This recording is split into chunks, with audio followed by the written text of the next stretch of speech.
What's up, everybody? I cannot believe it. It is finally here. It is day one, Saturday of Midwest Venomfest, and we are leaving the hotel now, heading over there. But before we get this started, I want to give a big thank you to Robert from Lone Star Reptile Racks. I couldn't have made this happen without you, buddy. Thank you so much for getting me that plastic in such a short period of time. And everyone, stay tuned. We're going to load up, get over to the show, and get this day started. This is going to be insane.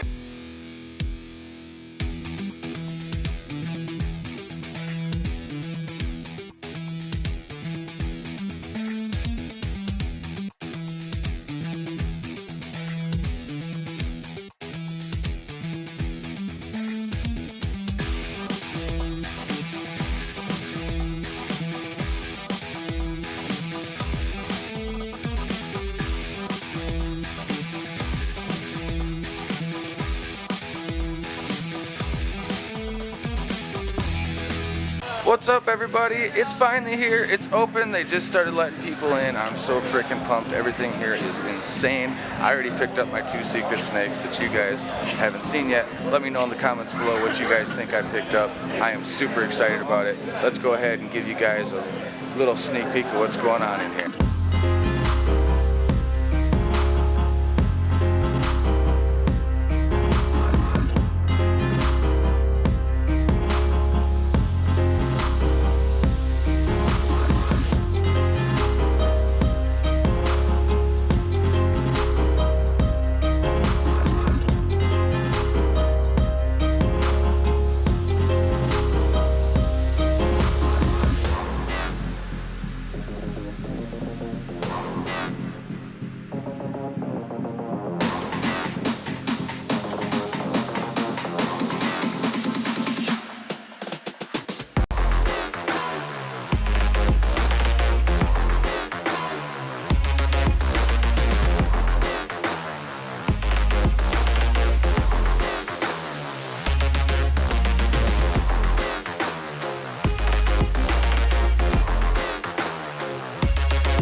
And today we are here at Midwest Venomfest. I took the camera from my dad because he's extremely busy at the moment, but we are going to go look at some guest speakers for the meantime. So let's get right into that, starting with Eric Bogue. Reasons for legislation. This is going to be a fun one. All right, what does everybody say on social media?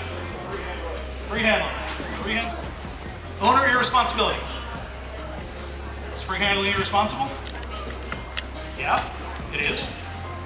Does you handling a snake in your house affect me?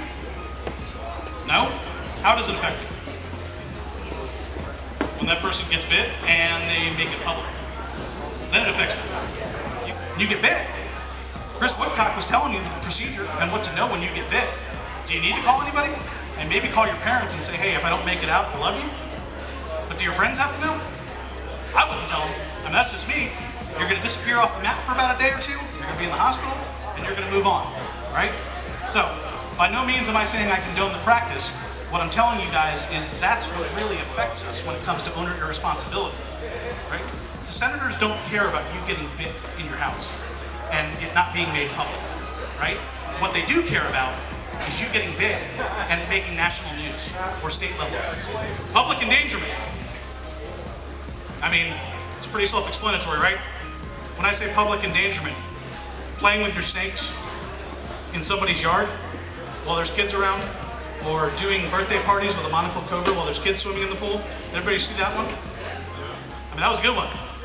I mean, I don't know what people think sometimes with stuff like that. I mean, listen, some of us have taken our venomous snakes outside to get pictures, right? We might have gone to a remote area. We might have gone away from people. Is that responsible? It rides the line, you know, rides the gray area. That snake escapes and you can't catch it. Now it ends up in somebody's yard 2 days later. What are you going to do?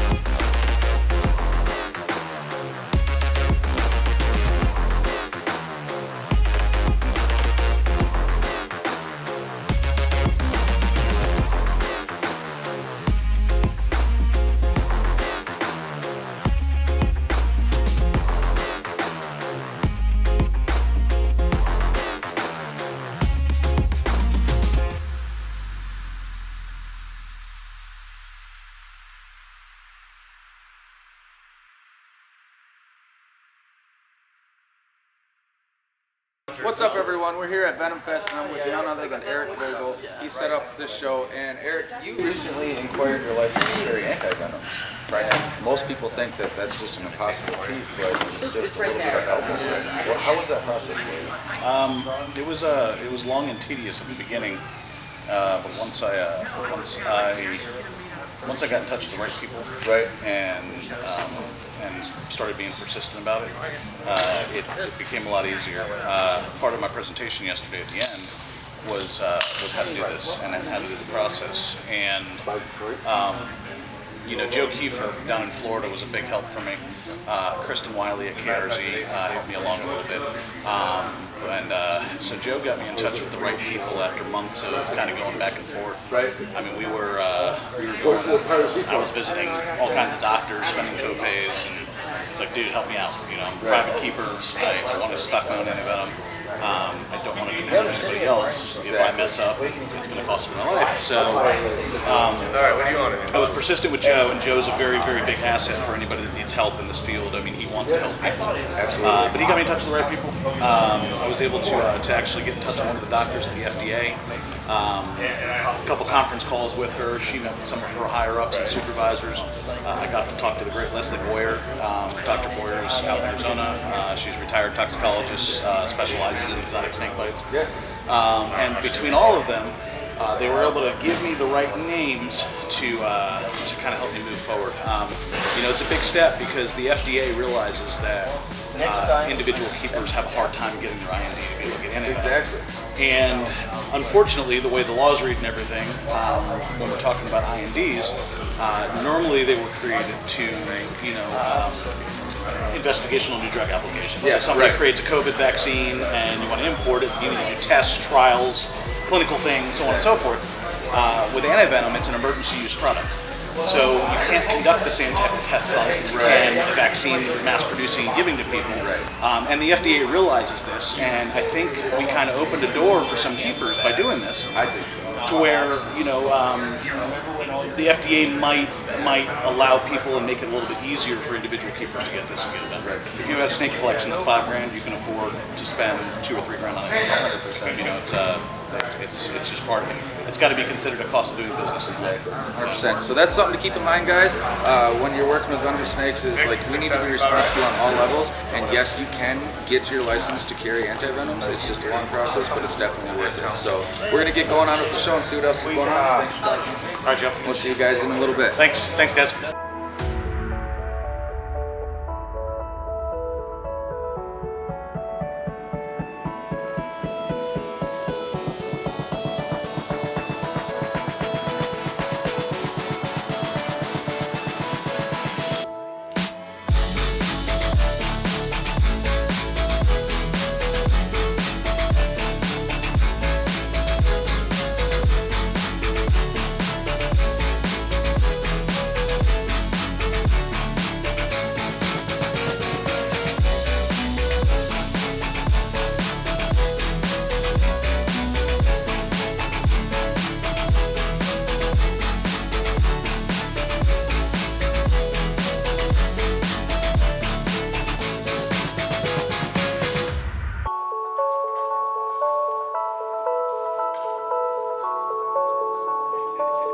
Dude, you guys are not gonna believe this. So Nate from M Toxin's lab up by me in Wisconsin is here, and I'll probably do a little interview with him later. But I've been his storage facility for all the snakes that he's purchasing for his lab. Check this out, yo.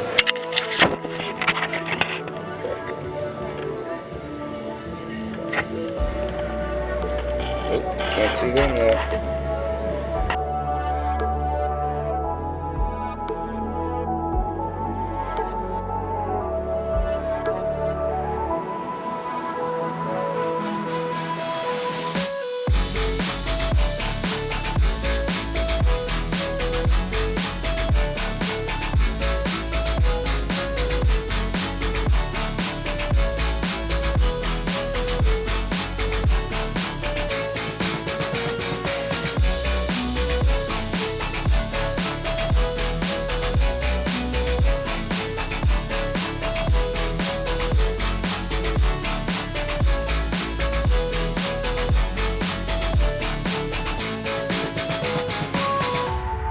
What's up, everybody? I'm here at Venomfest, and we're with Brent from Venom Life Gear and Get Hooked Snake Hooks. And man, this is an amazing show, wasn't it? Yeah, but actually we had a really good time this weekend. I didn't really know what to expect. Right. I didn't either. Like, I was like excited, nervous, but wow, like. And we came a long way for this. You know, we drove from Orlando up here in the truck. So 17-hour drive, whatever. It was. It was a long drive. We didn't know what to expect. It ended up being a really cool show. It wasn't a ton of people, but the people that came out with a purpose. They wanted to be educated. They asked good questions. We were able to talk to them about, answer their questions about venomous animals and educate them. Right. They enjoyed that, and we did. We did about what we would normally do in sales with 3 times as many people at a bigger show. Right. So it was actually a really productive weekend for us. We educated a lot of people. We had educational events. The talks upstairs were awesome. We talked to Eric Bogue about some stuff earlier. You guys got Arlington. We got nothing left. We got Arlington next weekend. We got, some of these are extra large and up only. Some of them are mediums and down only. We're out of these hats. But the good part of that is lots of sales at Venom Life means a lot of donations are going to good causes. Can you tell them a little bit about what you guys do? Absolutely, man. So 10% of our profits go to the Asclepius Snake Bite Foundation. And over there, our work is to basically help build snake bite clinics in rural Africa. We help train doctors and nurses and pre-hospital care to villagers and stuff like that. We work with, setting up taxi drivers and cabbies and motorcycle drivers and stuff so that they can do pre-medical care on the way to the hospital. Because they don't have the infrastructure with the ambulances and stuff. We supply them with anti-venom. And it's, a lot of people don't think like 10%, whatever, smaller shows, it's really that much. But, for $200 US, we can buy enough anti-venom to save the lives of people. For the average cost of it's amazing. 4 or 5 person family to go to dinner at Applebee's, we can literally save somebody's life.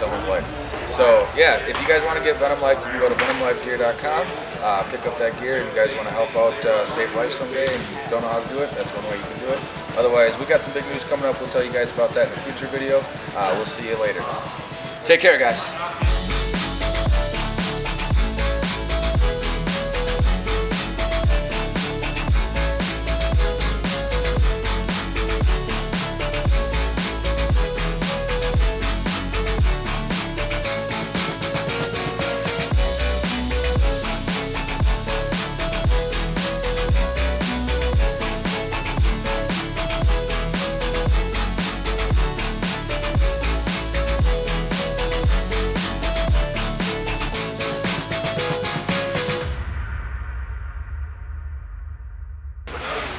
Alright guys, it is the end of day 2. We're all wrapped up. People are packing up, ready to go. And I'll tell you what, there's not much for people to pack up. This was an amazing show. The turnout, even though there wasn't a crazy amount of people here, people came here to get educated and they came here to get what they needed, and they sure did. So, we had an amazing time. I hope you guys loved watching this. Make sure to subscribe, smash that like button, and hit the notification bell so you don't miss any further videos. And I'll tell you what, you guys stay tuned, because next up, you're going to see me go to the vet and get a health certificate on all the new snakes that I got, and you guys are not going to want to miss out on that.